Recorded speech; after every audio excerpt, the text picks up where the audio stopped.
Later on when I do the bridal waltz.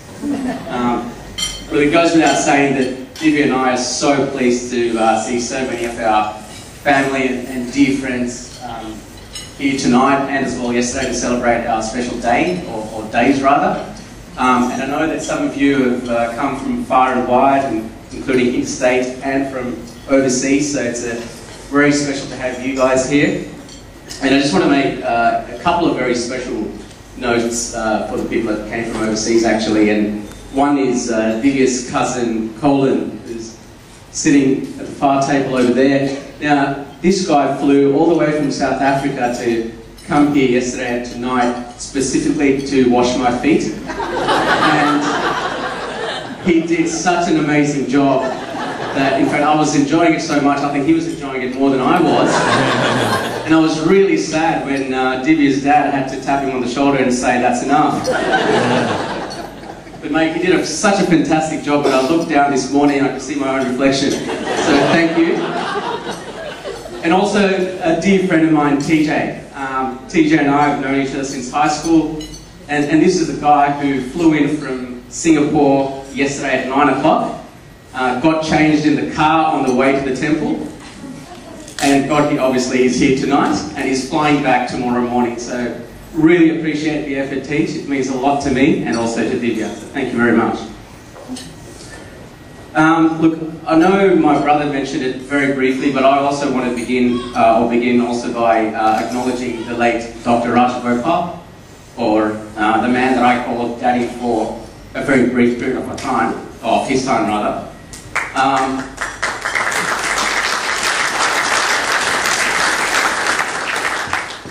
As brief as that may have been, though, I must say I was never felt to feel his absence, and that is solely due to the remarkable lady that you see at the end of the bridal table tonight.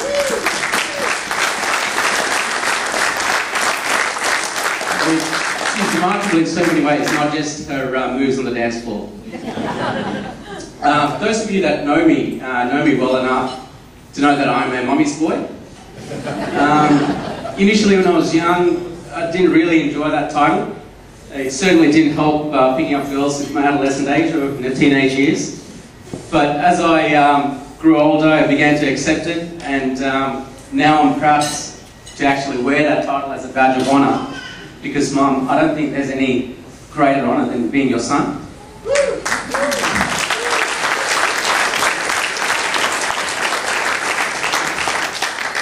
And I don't think I'll truly ever appreciate how difficult it must have been for you to raise Roth and I. And I'm sure I didn't always make it easy for you either. But I think I'm safe in saying that you've done a marvellous job in raising me to be a fine, upstanding gentleman as you see today. If I do say so myself. My brother Roth, on the other hand, though, no, seriously, I don't think I could have asked for a better role model than my older brother. He is straight as an arrow. I don't think he ever strayed or had a rebellious streak in him, which is quite admirable, but for me as a younger brother it was quite annoying because it meant that I also had to follow in that footstep. And on the odd occasions where I may have strayed, I would be subject to my mum saying, "Why can't you be more like your brother?" Why?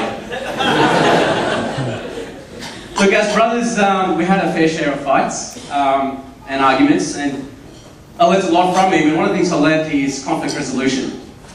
When we were younger, he was, there was about 3.5 years age difference between us, but when we were younger, there was also a big weight and height difference as well.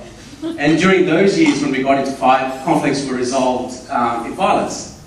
It wasn't so much fisticuffs, it's more a scene resembling Greco-Roman wrestling. But he would always win. But as we grew older, and as he said, I decided to go to the gym for purely one reason, and that is to beat him in all fights. And as I bulked up and got bigger than he did, I was looking forward to these fights, and when it occurred, he changed tactics and decided to resolve them by dialogue and reason. Never understood why, but anyway. Look, unfortunately, a lot of our extended family, aunts, uncles and cousins were not able to make it tonight. They're in India, but I must say we're so lucky living in Sydney and Australia, that we've got such dear, close friends who are basically an extension of our family itself. And I just wanted to begin by acknowledging Auntie Georgette and Uncle Shafi, who were basically my parents' first neighbours when they moved to Sydney in the early 1970s, the glory decade, as I've been told. Auntie Sammy brother, and Uncle Ramesh. You know, these guys are always the first to arrive and last to leave whenever our family is in need. So, and they were again yesterday, and there are again tonight. So, Uncle and Auntie, thank you so much for always being there for us. And I can't forget the Kalmath family, the late Dr. Kalmath, Auntie Kasturi, Ami, and Ash. Thank you so much for everything that you've done for us over the years as well. And Ash in particular deserves a special mention. He's basically my eldest brother. And over the years, look, he has not only been a mentor in terms of my career and professional life, but he's also taught me a number of things. And one thing is how to withstand physical and mental torture through his own unique techniques. Now, one of his most popular techniques is what he calls the pillow. Now, I'm not going to explain exactly what that is. I'll let him do it in his own time. But how I actually became standing here without any psychological scars still remains a mystery. But thanks for making me a tougher man, Ash. And to Divya's parents and sister Song, I'm extremely grateful for the warm embrace that you have showered upon me over the past few years, and more recently to my brother and mum. I feel truly blessed to be part of two families now that provide unconditional love and support, as well as amazing food. And my beautiful, beautiful bride. Firstly, thank you for saying yes. It's no doubt we wouldn't be here if you didn't say that. And you look absolutely stunning tonight, as you did in your previous outfit, and as you did in your two previous outfits yesterday, and as you do since the day that I met you. Now, Dibs and I met at a dinner a little over 3 years ago, which was organised by a mutual friend of ours, Jamie, who sadly is not here, she's in the UK. And I guess since then, as I say, the rest is history. And Dibs, who would have thought that we'd be standing here tonight at our wedding since the first day that we kissed watching The Exorcist?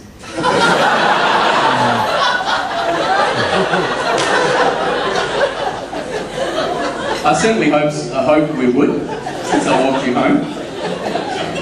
And despite what I may have jokingly said to you in the past, I do love you for a lot more reasons than just your cakes and cuddles. I love you for your drive and philanthropic ambition to help the impoverished, your ability to know my thoughts before I even speak them, which at times is quite scary, your genuine attempt to follow, understand and watch an entire game of cricket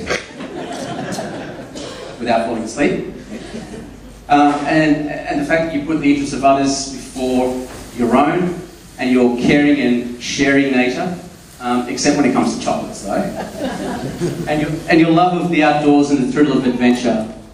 But I'm sure that our most exciting and thrilling adventures are yet to come, and I look forward to sharing all of those with you as your husband and your friend.